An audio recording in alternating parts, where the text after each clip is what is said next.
significa cabeza del año. Rosh Hashanah significa cabeza del año. ¿Qué es lo que ellos están evocando en ese comienzo, en esa transición de un año al otro?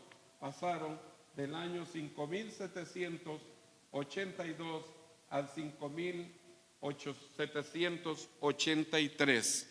Y ellos están evocando con esta celebración la creación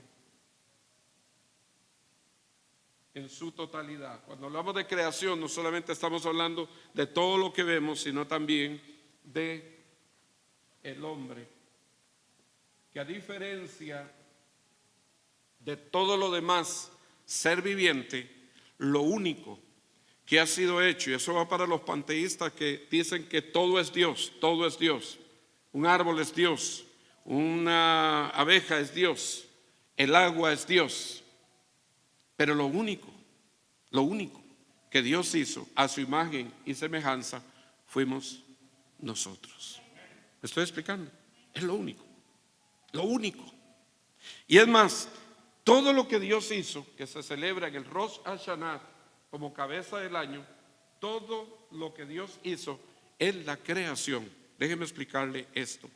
Dios lo hizo con su palabra. Dios habló, diga conmigo, Dios habló, y todas las cosas empezaron a ser creadas, porque Él es Dios. Génesis 1:1 dice: en el principio creó Dios los cielos y la tierra. Amén. Pero en el sexto día, Dios, a diferencia de todo lo demás, no hace al hombre con simplemente una palabra. Aunque lo podía haber hecho, lo empezó a formar con sus manos. Hagamos al hombre a nuestra imagen y semejanza. Y salieron todas estas bellezas. Usted no es bello, usted no es lindo entonces. Si lo es, diga amén. Hagamos al hombre a nuestra imagen y semejanza. E imagen de Dios lo creó. Entonces en el Rosh Hashanah se celebra en esa transición de año la creación de todo lo que nosotros tenemos a nuestro alrededor, incluyendo a nosotros mismos. Vamos a ir entonces a esa letra que estamos citando en el Salmo. Voy muy despacio para que no se nos confunda. Esta letra número 22 corresponde a la letra Ta. Fíjese qué interesante la figura. La letra Ta. ¿Estamos ahí? ¿O Tau? Vamos a corregirla aquí. Ya se lo voy a... La letra Tau. La letra Tau es algo así en hebreo.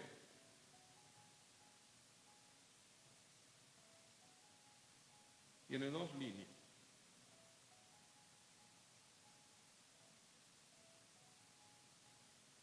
Y tiene un significado muy, muy fuerte. Esa letra, Tau, tiene un significado muy interesante.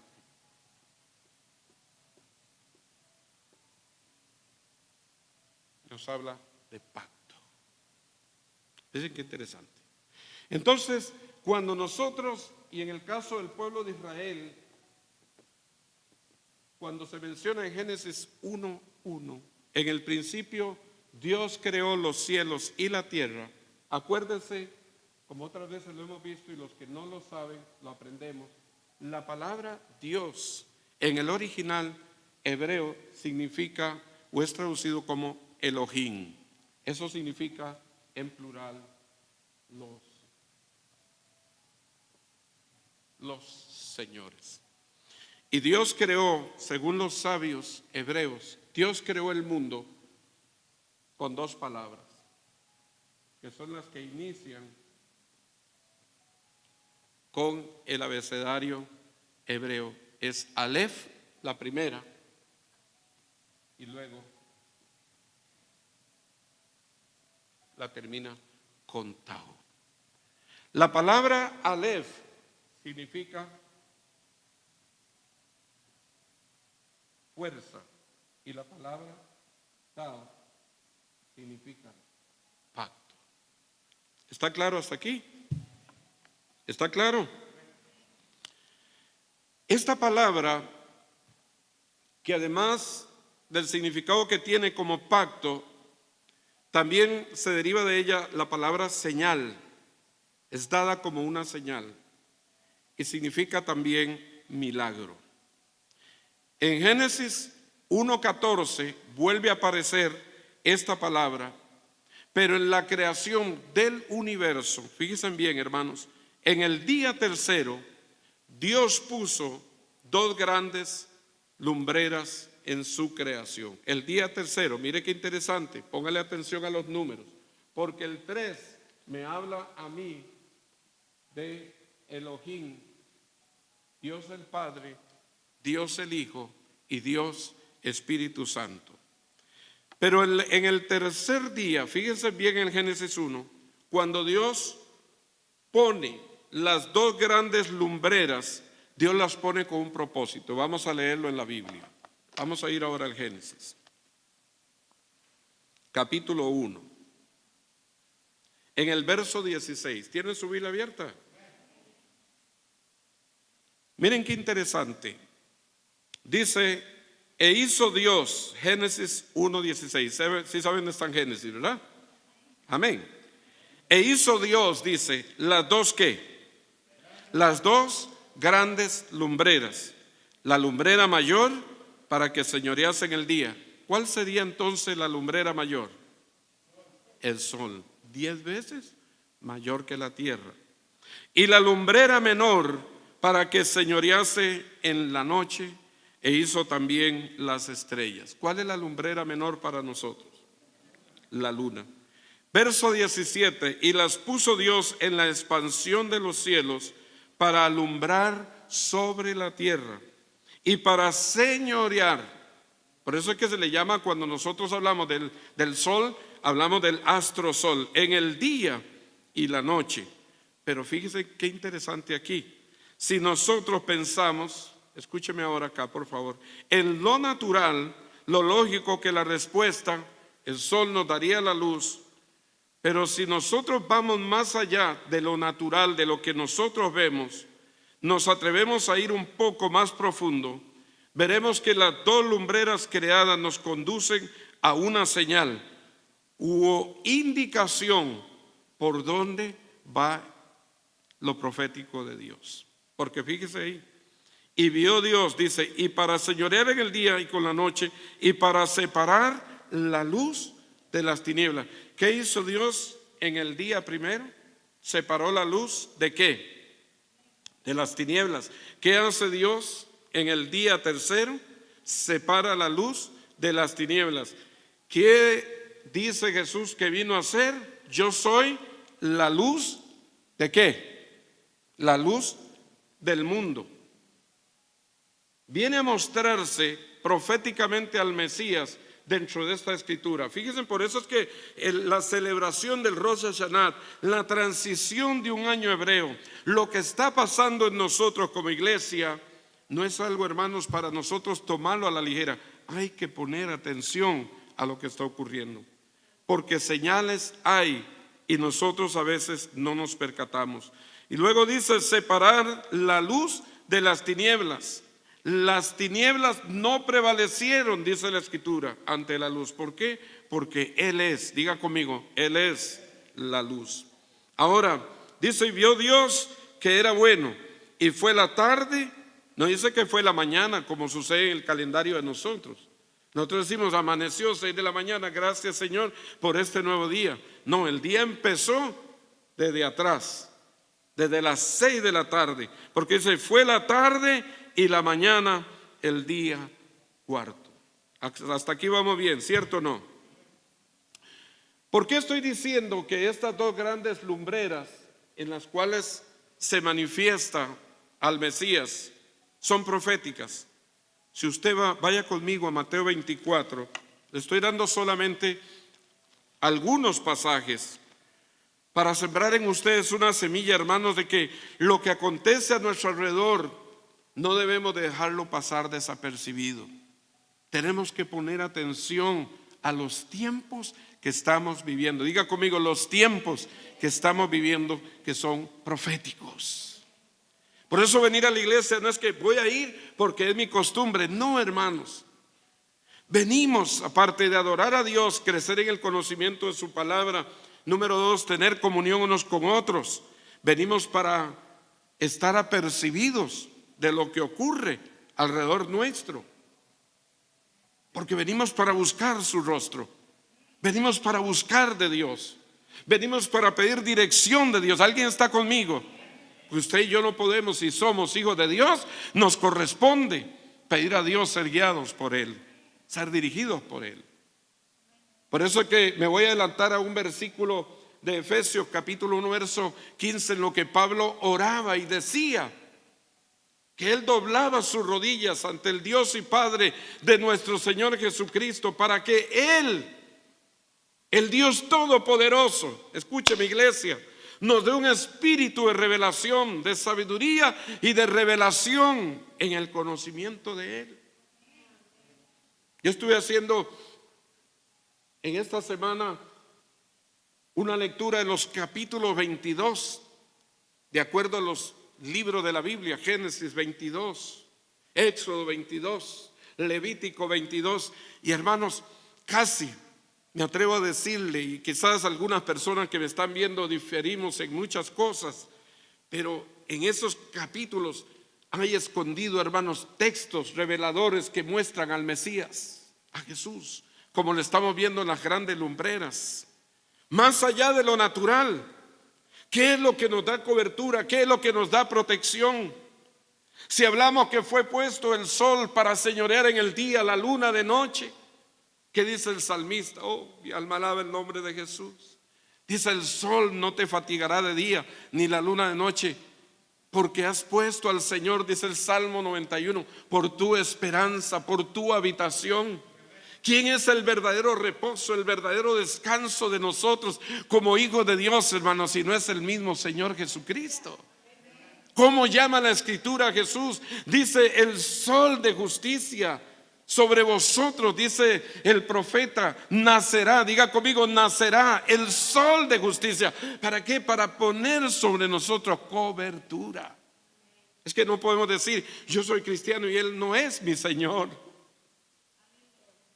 No podemos decir: yo soy cristiano y Él no es el que me guía mi vida. Si decimos: Señor, tú eres mi Dios, es porque Él es Señor de mi corazón. Por eso en mi oración: Señor, tómanos espíritu, alma y cuerpo, nos entregamos a ti completamente. Porque si no estamos en sus manos, ¿en las manos de quién podríamos estar mejor? Alzaré mis ojos a los montes, decía David. ¿De dónde vendrá mi socorro? Mi socorro viene de Jehová, que hizo los cielos y la tierra. Él no dará a tu pie al resbaladero, ni se dormirá el que te guarda. He aquí, no se adormecerá el que guarda a Israel. Jehová es tu sombra, tu mano derecha. El sol no te fatigará de día, la luna de noche. Jehová te guardará. Dígalo conmigo, iglesia: Jehová te guardará de todo mal. Él guardará tu alma. Jehová guardará tu salida y tu entrada desde ahora y para siempre. Amén, aleluya. Porque Él es el Señor. No sabemos al salir de aquí qué ocurrirá, hermanos, en la próxima milla, pero cuando tú tienes a Jesús como el Señor, como la lumbrera mayor, y en su gracia la menor, déjeme decirle, usted puede irse confiado, seguro que papá Dios está protegiendo su vida. Y a su nombre. Aleluya. Miren lo que dice Mateo 24, ¿ya lo encontraron? Qué bueno, porque yo no. Voy a buscarlo. Mateo 24, búsquelo. Si ya lo tiene, gloria a Dios. Pero voy a darle un solo pasaje, verso 29. ¿Por qué estamos viviendo una época profética? Mire lo que dice ahí. ¿Por qué el sol y la luna? Dice que enseguida que Dios creó estas dos grandes lumbreras, hizo las estrellas. Y mire, e inmediatamente, dice el Señor, después de la tribulación de aquellos días, el sol, ¿qué va a suceder? Se oscurecerá, y la luna no dará su resplandor, y las estrellas caerán del cielo, y las potencias de los cielos serán conmovidas. Yo pregunto, iglesia, ¿quién quiere estar ahí? ¿Se da cuenta por qué estamos aquí? ¿Se dan cuenta por qué el Espíritu Santo nos está llamando a nosotros proféticamente en este tiempo para buscar de su presencia? Porque vienen tiempos de gran dificultad. Lea ojalá en su casa todo este capítulo que lo hemos citado otras veces. Dice que habrá tribulación como nunca antes en la historia de la humanidad. Ahora, no venimos porque tenemos temor, venimos porque lo amamos a Él. Pero Dios en su gracia, por ese amor, nos da su protección. Pero dice, hermanos, que el sol se oscurecerá, la luna no dará su resplandor, las estrellas y las potencias de los cielos van a ser conmovidas. Después de esa gran tribulación que Jesús nos dice en el contexto, ¿cómo se va a vivir en esa época? Porque algunos pensarán, y no aquí ninguno de ustedes, hermanos, verán, no, pues como dice Pedro, algunos dirán, desde el día que nuestros padres durmieron y hablan de la venida del Señor, y mire, han pasado 20 siglos y aquí estamos todavía. Pero hermanos, como decían nuestros viejitos, no duerma de ese lado, porque se puede caer de la cama. No duerma de ese lado. ¿Por qué? Porque el Señor nos ordena a nosotros a estar apercibidos de las cosas que están sucediendo a nuestro alrededor. ¿Qué mira el pueblo de Israel, hermanos? Que congregado ante ese muro y en todas las naciones del mundo estaban orando y buscando el rostro de Dios. Cuando nosotros, que por la misericordia y la gracia de Dios tenemos la revelación de Jesucristo, estábamos durmiendo. A lo mejor hubiéramos hecho vigilia en ese día. Que aprovecho de decirle que para el 30 de este mes, para el último sábado del mes, estamos organizando una vigilia para venir a buscar el rostro de Dios. Porque Dios nos está llamando para buscarle de su presencia. ¿Estamos de acuerdo? Entonces, ¿qué tipo de señales pueden darnos estas dos grandes lumbreras como el sol y la luna? ¿Qué tipo de señales? Mire el verso siguiente. No hay señales para el arrebatamiento de la iglesia de Jesús, pero sí van a haber señales para la segunda venida de Jesús, que no es lo mismo. Porque en la primera dice que Él vendrá como ladrón, no es que es como ladrón en la noche. Tenemos que estar preparados, porque nosotros no sabemos cuándo va a llegar y que Dios nunca permita que llegue el ladrón a su casa. Si supiéramos, nos preparamos. Pero en la venida del Señor, ni aún los ángeles conocen ese día, sino que está solamente en el corazón del Padre. He aquí os digo un misterio, dice Pablo, no todos dormiremos, pero todos seremos transformados. 1 Corintios 15, 51. Pero en 1 Tesalonicenses 4:13, a la final trompeta, porque se tocará la trompeta en un abrir y cerrar de ojos, acuérdense, se tocará la trompeta y los muertos en Cristo, no los otros, en Cristo, resucitarán primero. Luego nosotros los que habremos quedado seremos, aleluya, arrebatados juntamente con ellos en las nubes. Y así recibiremos al Señor, ¿a dónde? En el aire, para estar con Él mientras viene el juicio y la gran tribulación sobre la tierra. Pero entonces, ¿qué señales nos está indicando aquí? Ese sol, esa luna, esas estrellas, esas potencias que van a ser conmovidas. Mira el versículo siguiente. Ahora ahí sí, entonces aparecerá la señal de ¿quién? A ver, ¿de quién, iglesia? Del Hijo del Hombre en el cielo.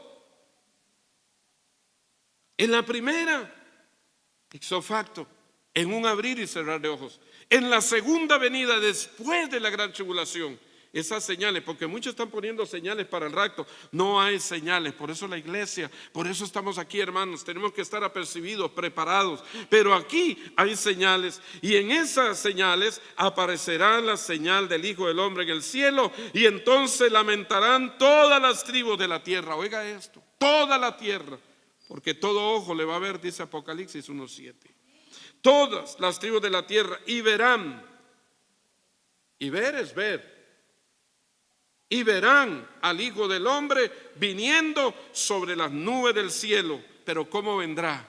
Como dijo aquel viejo himno, no vendrá como antes vino, como manso cordero. Ahí no vendrá como manso cordero. Como cordero lo vemos en Isaías 53, 5 y 6. Mas el herido fue por nuestras rebeliones, molido por nuestros pecados. El castigo de nuestra paz fue sobre él y por su llaga fuiste vosotros curados. ¿Cuántos dan gloria a Dios por eso? Pero aquí dice que él vendrá con poder. ¿Y qué más? Aparte del poder, dice que él vendrá con gran gloria. Estudie las profecías de Zacarías, porque dice que ese día, cuando él venga, el pueblo de Israel le va a ver y van a preguntarle y le van a decir: ¿qué heridas son esas en tus manos? Y él les va a responder y le va a decir: con ella fui herido en casa de mis amigos. Y cuando lo reconozcan, van a llorar y van a hacer lamentación. Dice que el monte de los olivos se abrirá en un gran valle. Y en ese día, por la misericordia de Dios, dice que brotarán aguas de salvación para el pueblo de Israel. ¿Dónde está la iglesia? Dice el Señor, vino. Dice el Espíritu Santo, el Señor, con sus santas decenas de millares. La iglesia viene con Él para admirar todo este panorama.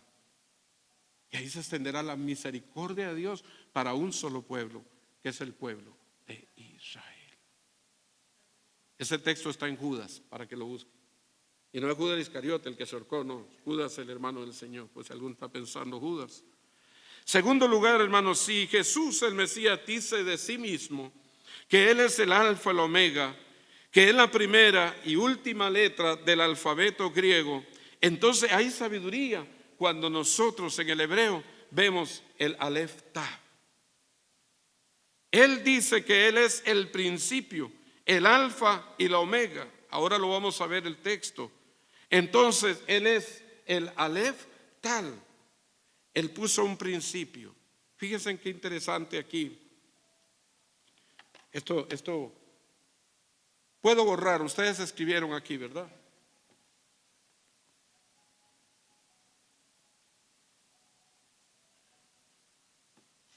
Fíjense qué interesante la simetría de las Sagradas Escrituras. Génesis 1:1. Oh, santo. Y cuando nosotros vamos a Juan 1:1, fíjense qué interesante. Dice, en el principio. Disculpan para tomar un poquito de agua.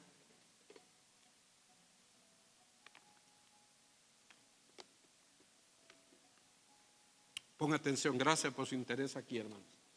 Dice Génesis 1:1. En el principio creó Elohim, o los señores, el cielo y la tierra. Fíjense en Juan 1:1. Dice, en el principio era el verbo, y el verbo era con Dios, y el verbo era Dios. ¿Está hablando de quién? ¿De quién está hablando? Cuando hablamos del verbo, estamos hablando de la palabra. El verbo lo que le da sentido a la oración. El verbo le da propósito. Entonces, cuando tenemos Juan 1:14, fíjense aquí, dice, y aquel verbo se hizo carne y habitó entre nosotros. Y vimos su gloria, gloria como el unigénito del Padre, lleno de gracia y de ¿qué? Y lleno de verdad. ¿A quién se refiere ese texto? Se refiere a Jesús, se refiere al Mesías. Entonces Jesús dice en la Escritura que Él es el principio y el fin. Él es el Aleph Tav. Quiere decir que Él es el que comenzó y Él es el que cierra con el pacto. Lo que está determinado para su iglesia. Fíjese bien. Si la palabra Aleph es fuerza y la palabra Tau es pacto, entonces hay fuerza en ese pacto. ¿En qué año? Fíjese, 5783. que nos impulsa, ahora lo vamos a ver, al año 23 de nuestro calendario. Escuche bien. Cuando nosotros estudiamos la palabra Tao,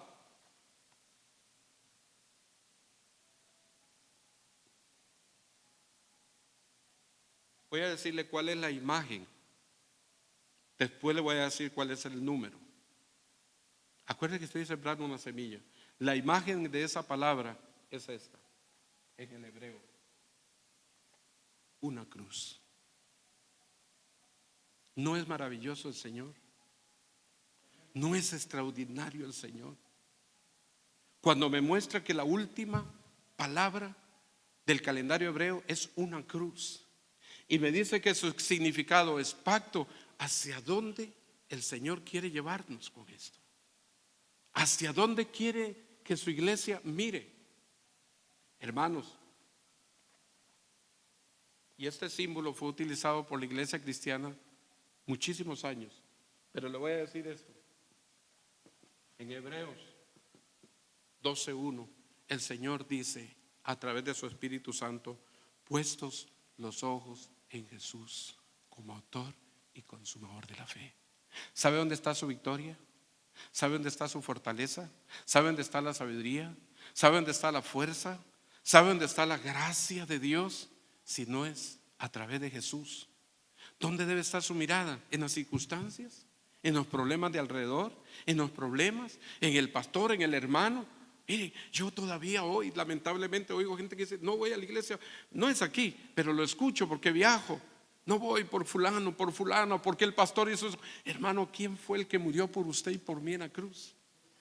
¿Fue el hermano? ¿Fue la hermanita? ¿Fue el pastor? ¿Fue el anciano? ¿Quién fue el que murió por nosotros en la cruz? Entonces, ¿dónde debe estar nuestra mirada? Porque el Señor tiene que sufrir el dolor y el oprobio de muchos que dicen: no voy a la iglesia, yo me retiro porque vi tal pastor en esto, o vi al hermano tal o que me quedó debiendo el dinero. Aquí hay tantas cosas que la gente habla. Mire, yo le voy a decir algo, hermanos. En la vida nuestra como cristianos no hay absolutamente nada que nos pueda separar del amor de Dios. No hay nada. Diga conmigo: no hay nada. Dele un codazo al que esté con amor al que está al lado y dígale: no hay nada, despiértelo, no hay nada. Cuando una persona se separa es porque decidió en su corazón retirarse, punto. Porque eso es lo que dice la Biblia, Romanos 8. Por lo cual estoy seguro, dice Pablo, Romanos 8, que ni lo alto, ni lo bajo, ni lo profundo, ni ángeles, ni principados, ni tribulación, ni angustia, ni hambre, ni desnudez, ni peligro, por lo cual no hay nada que me pueda separar. Y aún principados. La gente dice: ay, que el diablo me agarró y me sacó de la iglesia. Mire, el diablo no agarra a nadie, usted se salió porque quiso y le dio puerta al enemigo. El diablo estaba deseando que se saliera para despedazarlo, perdóname la expresión, es terrible. Pero que el diablo ni potestades ni principados, dice Pablo. No hay nada, diga conmigo otra vez: no hay nada que nos pueda separar del amor de Dios que es en Cristo Jesús, Señor nuestro. No hay nadie. Si tu mirada está en Jesús, vas a permanecer, porque ese es el designio divino. Cuando nosotros leemos Mateo 24:13, mas el que persevere hasta el fin, será salvo. ¿Cuántos dicen amén? Entonces la TAP significa pacto, y curiosamente su forma en hebreo antiguo es una cruz. Así que este pasado 25 de septiembre, hermanos, se celebró el nuevo año judío, el Rosh Hashanah, 5700, no se olvide esa fecha profética, 83. Cuando sumamos estos dígitos nos da un nuevo comienzo hacia el 23, que de acuerdo al calendario nuestro gregoriano es el comienzo. Nosotros todos los 31 de diciembre decimos: año nuevo, feliz año nuevo. Hermanos, bíblicamente ya el año ha avanzado. Nosotros vamos hacia un año y nos impulsamos hacia un año diferente, un año nuevo. Y las cosas, es más, mire usted, y me duele decirlo porque yo seguí las noticias de este huracán. Se dice que en los Estados Unidos de América, sobre todo en el sur, nunca se había vivido un huracán de esa magnitud, nunca. Si usted ve, Fort Myers quedó devastado, la isla de Cuba, Puerto Rico, hubieron más de 20 muertos, hermanos. Y con este huracán donde pegó en Fort Myers, si no estoy mal en la noticia, hubieron más de 12 muertos. O sea que estamos hablando de más de 30 vidas. Ver una persona fallecida en un accidente es terrible. Ahora ver esa cantidad, usted dice, bueno, 30 para la devastación que hizo. Hermano, ni uno. Por eso hay que orar a Dios. Decía el pastor Oldemar, y doy gracias a Dios por eso, porque él estaban preparándose para evacuar la isla en Bluffton, Carolina del Sur. Estaba aquí el domingo, ya se iba el martes, y para el jueves ya tocaba tierra el huracán. Y mientras hablábamos, decía, pastor, hay que orar. Hay que orar, hay que orar, hay que orar. Hay que pedir a Dios misericordia. Hermanos, el día que el huracán tocó tierra en muchas otras partes, ellos estaban con un sol radiante como este. Y nadie tuvo que evacuar, porque Dios es bueno. Aleluya. Dios es bueno. Nosotros, voy a terminar, cumplimos con 22 años. Un nuevo comienzo. Sumado los dígitos nos da un número muy interesante también.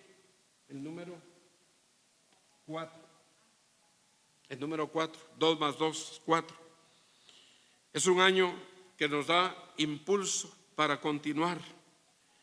El 4 nos habla de la relación de Dios el Padre, Dios el Hijo, Dios Espíritu Santo con su iglesia. Por favor, ya esto en su corazón. Y aquí es donde quiero dejar este pensamiento.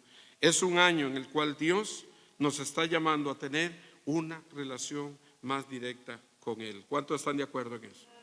La voluntad de Dios es que este año crezcamos en nuestra comunión con Él. Mientras estaba preparando esto, el Señor puso este pasaje de la Biblia en Colosenses. Búsquelo ahí, la carta de Pablo a los Colosenses. Voy a ir terminando aquí. Colosenses, capítulo 1. Cuando lo tenga, dígame amén, por favor.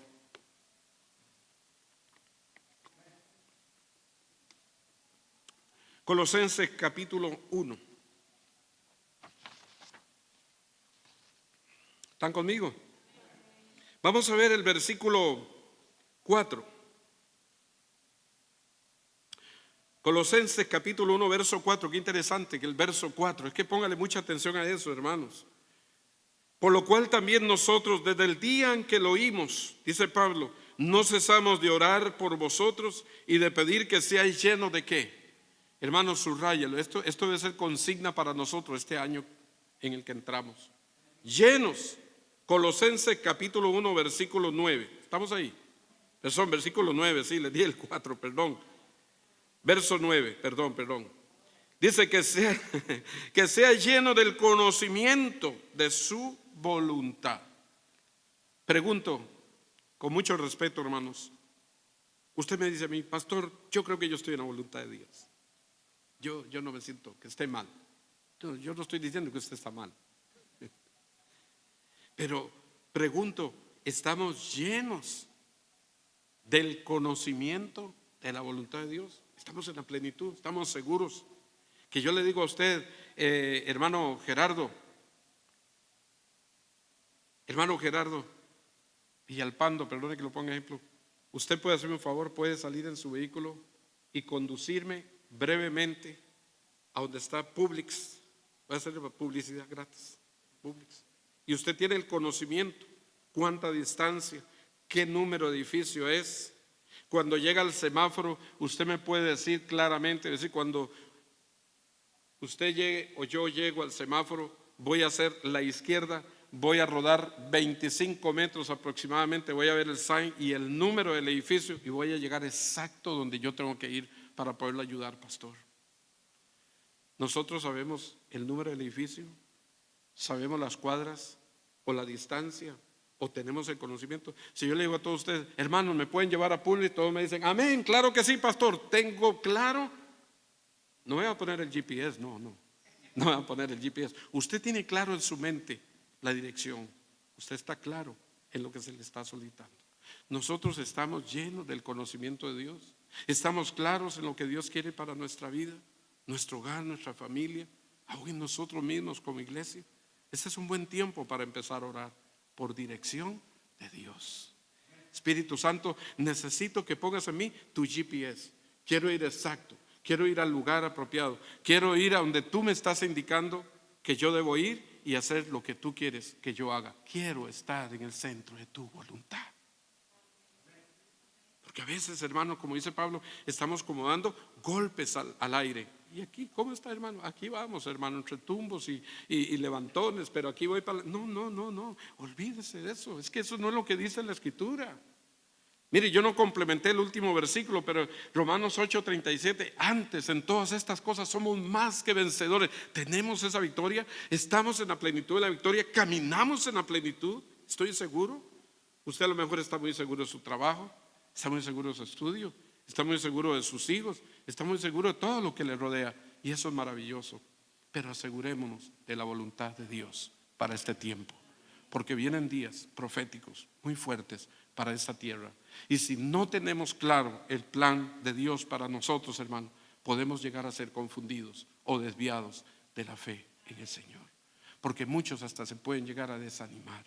Así, la verdad que ya no quiero seguir. Mucha gente se desanima porque no tiene el norte claro. Dios quiere, mírelo aquí, que seamos llenos de su voluntad en toda sabiduría. ¿Qué es la sabiduría? El conocimiento de la verdad y saber conducirnos y aplicarla cuando es el tiempo. Principio de la sabiduría, Proverbios 1:7. El principio de la sabiduría es el temor de Jehová. Pero no solamente dice sabiduría, mire qué interesante, hermanos, porque dice inteligencia espiritual. Una cosa es la sabiduría y otra cosa es la inteligencia. Sabiduría es el conocimiento, la inteligencia es cómo aplicar esa sabiduría. Sabiduría es el conocimiento. Usted sabe desenvolverse bien en su labor, en su trabajo, en lo que usted hace. Maneja la máquina al revés y al derecho, al dedillo, como decimos en mi país. Pero la inteligencia le da la habilidad para que usted pueda hacer las cosas. Señor, gracias por tu sabiduría, pero dame la habilidad para hacer lo que es tu voluntad y cómo hacerlo. Que no sea presunción de mi corazón ni ligereza de mi vida. Porque a veces, hermanos, ¿sabe qué es lo triste hoy en día? Creyentes tomando decisiones, perdóneme la expresión, a la ligera. Como perdóneme la expresión, a la revientacincha, porque hay que hacerlo. Deténgase. No estamos en tiempos. No estamos en tiempos para cometer errores. Y aunque usted no diga amén, no estamos en tiempos para cometer errores. Y aunque yo sé que mi Dios es de segunda oportunidad y Dios extiende su mano a misericordia, ¿sabe qué dice Jeremías? Paraos en vuestros caminos. Párense y pregunten por las sendas antiguas cuál sea el buen camino y andad por él. Por eso cuando yo veo esto en el pueblo de Israel, me habla a mí, hermanos. Y yo digo, es un pueblo que aún en su falta del conocimiento del Mesías, pero están clamando a Dios. Y eso toca mi corazón. Toca mi corazón. Porque si ellos que no lo conocen son ejemplo para mí, ¿cuánto más yo debería hacerlo? Fíjese que ahí, para que andéis como es digno del Señor, versículo 10, ¿ya cerraron su Biblia? Como es digno del Señor, agradándole en qué, hermanos. Yo fui a la oración, ya cumplí con el Señor, ya me dio mi ofrenda, ya gloria a Dios, estoy muy bien. Le hablé a una almita por ahí una semana, estoy bien. Eso calma conciencia, pero hermanos, nosotros no somos religiosos. Es como cuando usted va a la misa y entonces dio la limosna y encendió la velita, se va para la casa feliz. Esto no es religión, esto no es calmar la conciencia. La vida cristiana se trata de una relación con Dios, en la cual hay crecimiento, sabiduría, inteligencia, conocimiento de la voluntad de Dios. Pero fíjese que lo más fuerte, cuando Él dice aquí, para que andéis como es digno del Señor, marque esa palabrita, digno del Señor, agradándole en todo, pero no solamente agradándole, sino llevando fruto. Fruto, pastor, fruto. Es que yo estaba estudiando el Génesis 1, hermanos, y tocó mi corazón cuando el Señor dice, de las aguas. Usted sabe que las aves salieron de las aguas. Las aves brotaron de las aguas. Todo ser viviente, alado, y todo ser que habita en el océano. Pero cuando habla de los árboles, dice cada árbol de su fruto según su género. ¿Cuál género? Su semilla. ¿Qué soy yo? ¿Árbol bueno o árbol malo? Jesús dijo, por sus frutos los conoceréis. El árbol bueno se conoce por su fruto. Se conoce por su fruto. Miren, no es lo mismo, voy a decir esto con mucho amor y respeto. Me gustan los aguacates de México, que viva México por los aguacates, son ricos. Pero ¿sabe cuáles me gustan más? Los de Miami, que son grandes, verdes, y cuando usted lo corta, hasta que se ve la mantequilla. Búsquenlos por ahí en almacén, por ahí cerca, que los venden. No es lo mismo, es diferente. No es lo mismo el árbol que no tiene el conocimiento y la gracia de Dios, su fruto, que uno que tiene el conocimiento, la sabiduría y la inteligencia espiritual. Por eso es que Jesús dijo, por sus frutos los conoceréis. Que yo soy cristiano, danzo, pastor, de mis diezmos, le predico a medio mundo. Pero ¿cómo es en su casa? ¿Cómo es en su trabajo? En la iglesia aquí todos somos buenos, hermanos. Aquí todos levantamos manos, nos amamos, oramos, nos tomamos un café juntos. Pero ¿cómo somos en casa? ¿Cómo somos con nuestros jefes? ¿Cómo somos en la universidad? ¿Cómo somos? Porque Jesús dijo, por sus frutos los conoceréis. Por eso dice Gálatas 5:22, mas el fruto, y lo predicaba el pastor, mas el fruto del Espíritu es amor, gozo, paz, paciencia, bondad, fe, mansedumbre, templanza. Contra tales cosas no hay ley. Cuando yo me examino, hermanos, mirémonos ahí, porque mire, yo no estoy señalando a nadie, porque ¿sabe cuál es el pecado de señalar? Usted sabía, salud, Gerardo. ¿Sabe cuál es el pecado de señalar? Cuando usted le dice, usted, hermano, ¿qué es eso? Mire sus 3 dedos para acá, mire sus 3 deditos, porque yo no puedo sacarle la viga que tiene el hermano en su ojo si yo no saco no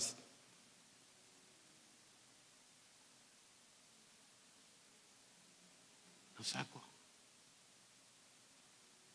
la semejante, hermano, leño que tengo ahí metido. Tengo que sacar primero el mío para ver bien y ayudar al hermano. Se quedaron en silencio, agradándole en todo, llevando fruto en toda buena obra y creciendo en el conocimiento de Dios, fortalecidos, verso 11, no he terminado la lectura, hermanos, fortalecidos con todo poder, conforme a la potencia de su gloria, para toda paciencia y longanimidad, con gozo, dice, dando gracias al Padre que nos hizo aptos para participar de la herencia de los santos en luz, el cual nos ha librado de la potestad de las tinieblas y trasladado al reino de su amado Hijo, en quien tenemos redención por su sangre, el perdón de pecados. ¿Cuánto dan gloria a Dios por eso? Entonces, hermanos, es importante aplicar fuerza y pacto este año para que esto que estamos leyendo sea una realidad en nuestra vida. Amén. Recuerde que la letra TAP simboliza a la cruz, señala al Mesías, al Señor Jesús y su nuevo pacto.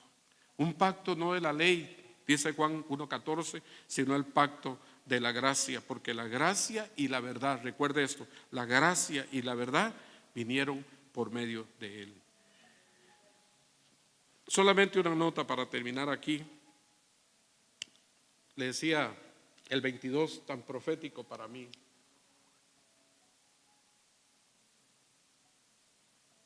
Leí el Génesis 22. ¿Sabe qué habla?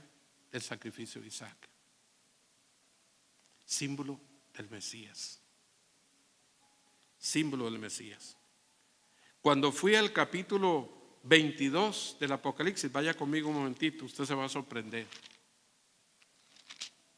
Usted se va a sorprender. Esos son los textos guardados que están ahí en la Escritura para señalar al Mesías, incluso para su pueblo Israel, si hay algún rabino judío, algún judío no creyente en el Mesías todavía, miremos al Mesías ahí. Cuando usted va a Apocalipsis 22, ¿lo tiene? Mire la Escritura. Todo ese capítulo nos habla de ese final de todas las cosas. ¿Qué es la TAP? Aló, míreme acá. ¿Qué es la TAP? Es la conclusión de todas las cosas. El Aleph es el comienzo, la Taf es el final. ¿Quién es el que pone principio y fin? ¿Quién es el Aleph Taf? Por decirlo de alguna manera, mira el versículo 13, verso 12 y 13. He aquí, yo vengo pronto, dice el Señor, y mi galardón conmigo, para recompensar a quienes. ¿Para recompensar a quienes, iglesia? A cada uno según sea su obra. Fruto. ¿Sabe que el Señor cuando nos llame no nos va a juzgar por los dones? Los dones adornan la iglesia. Adornan, embellecen la iglesia. 1 Corintios 2. Pero los frutos, la efectividad de los frutos, cuando el Señor nos llame, nos va a recompensar según cada una de las obras que hayamos hecho para Él. No lo que hicimos para calmar conciencia, eso es religión, sino los frutos que dimos para Él. Yo soy, dice el Señor, verso 13, el alfa y el omega, el Aleph Taf, el principio y el fin, el primero y el último. Me pregunto, ¿estaremos en el año del final del pacto? Solo Dios lo sabe. Pero lo que sí es seguro, iglesia, es que Jesús está pronto a llegar. Oremos. Los que quieren orar, porque a veces uno está orando y uno está viendo el reloj, el techo. Los que quieren orar, pónganse de pie y oramos. Y quieren darle gracias a Dios por esto. Esto, hermanos.